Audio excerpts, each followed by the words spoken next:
बिल्कुल सही बात है ना दोस्तों। बनना है तो प्रभु की नज़रों में महान बनिए, क्योंकि दुनिया की नज़रों में महान बनने से तो दुनिया वाले आपको गिराने में ही लगे रहते हैं।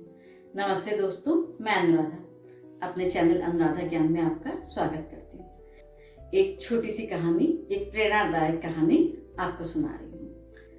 महर्षि वाल्मीकि जंगल में अपनी रामायण लिख रहे थे। जब उन्होंने रामायण पूरी कर ली तो उन्होंने नारद भगवान को बुलाया कि उनकी रामायण पढ़ने के लिए, कि रामायण पढ़िए और उसका सार देखिए और कैसी बनी है ये बताइए।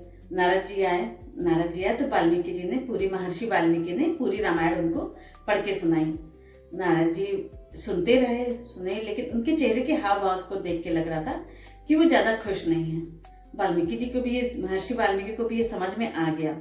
उन्होंने पूछा, नारद जी से पूछा कि महर्षि क्या हुआ, आप क्या हुआ, क्या मेरी रामायण क्या आपको पसंद नहीं आई?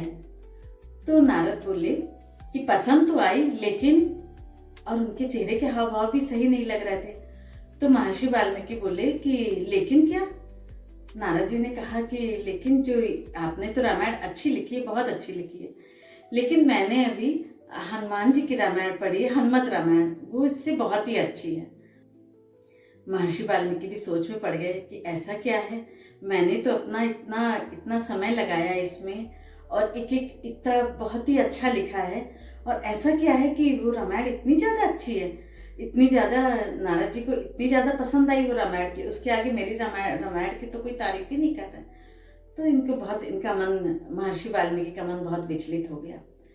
कई बार सोचे कि जाऊं देखूं कि कैसी रामायण है, क्या है, लेकिन उनका मन बोले कि मन को भी अपने समझाते थे कि नहीं, कोई बात नहीं, मेरी भी रामायण अच्छी होगी।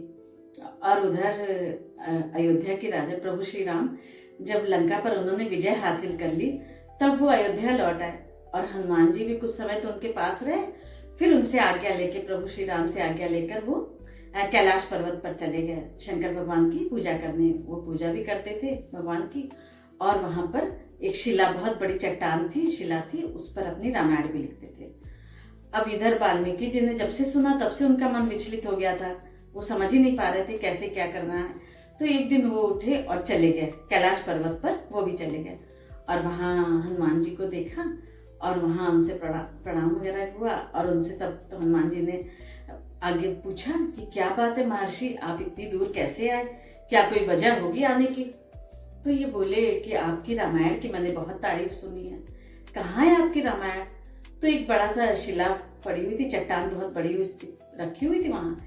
बोले कि ये है, पढ़ लीजिए। और ये जैसे जैसे पढ़ते गए, महर्षि वाल्मीकि जैसे जैसे पढ़ते जा रहे थे, उनकी आंखों से अश्रुधारा गिरती जा रही थी। पढ़ के देख के इतना ज्यादा खुश हुए, बोले कि, और हनुमान जी के चरणों में गिर गए। बोले कि प्रभु, आपने इतनी अच्छी रामायण लिखी है, उसके आगे तो मेरी रामायण कुछ है ही नहीं। और महर्षि वाल्मीकि दुखी भी हो गए कि इतनी अच्छी रामायण, हनुमत रामायण तो इतनी अच्छी है। बोले कि इसके एक एक शब्द मोती की तरह आपने लिखे हैं, व्याकरण इतना ज्यादा अच्छा है, जब मुझे इतनी ज्यादा पसंद आई तो और सबको कितनी ज्यादा पसंद आएगी। ये अपना, और दुखी भी थे महर्षि वाल्मीकि कि अब उनके हनुमत रामायण के आगे तो कोई मेरी रामायण देखेगा ही नहीं, उसको कोई पूछेगा ही नहीं।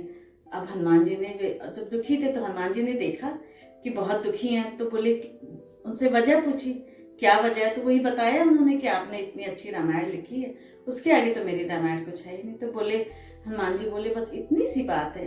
तो उन्होंने एक कंधे पर महर्षि वाल्मीकि को बैठाया और दूसरे हाथ पे जो शिला जिस पर उन्होंने रामायण लिखी थी वो लेके चले और समुद्र के पास पहुंचे। समुद्र पर पहुंचे तो उन्होंने उनको जो है उतारा, महर्षि वाल्मीकि को, और वो जो शिला थी उसको समुद्र में बहा दिया। अब जब वो समुद्र में पड़ गई तो महर्षि वाल्मीकि एकदम से चौंक पड़े, कहे ये क्या किया आपने इतनी अच्छी रामायण लिखी थी, इतना ज्यादा, उसके एक एक शब्द इतने अच्छे थे, जब मुझे इतनी ज्यादा पसंद आई तो लोगों को कितनी ज्यादा पसंद आती। तो हनुमान जी बोले कि आपने इतना समय लगाया और आपने भी तो इतनी ज्यादा अच्छी लिखी, और आपके जब मन में ये शंका है कि आपको तो इसीलिए आपने लिखी थी कि आपका नाम हो, और मुझे इसकी कोई चिंता नहीं है, मैं तो प्रभु की भक्ति में लीन हूँ, मुझे तो बस कुछ और नहीं चाहिए, मैं प्रभु का नाम चाहिए।